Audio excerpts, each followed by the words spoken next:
আওয়ামী লীগ সরকারের তৈরি করা ভঙ্গুর অর্থনীতি মোকাবেলা বর্তমান সরকারের সবচেয়ে বড় চ্যালেঞ্জ বলে মন্তব্য করেছেন তথ্য ও সম্প্রচারমন্ত্রী জহিরুদ্দিন স্বপন।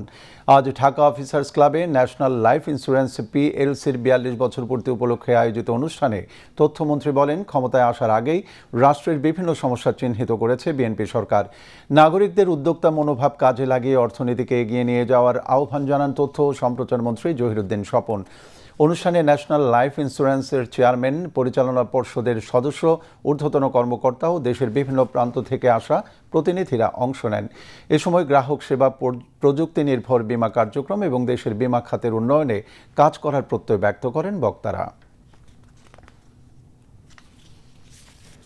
আমাদের দেশের বীমা জগৎকে আরো অনেক বেশি গতিশীল করার জন্য আপনাদের ইন্স্যুরেন্স অ্যাসোসিয়েশনের সরকারের সঙ্গে হাতে হাত মিলিয়ে নীতিগত কাঠামোকে আরো অনেক বেশি শক্তিশালী করা দরকার, যা জনগণের মধ্যে আস্থা তৈরি করবে আপনাদের ইন্স্যুরেন্স জগতের প্রতি।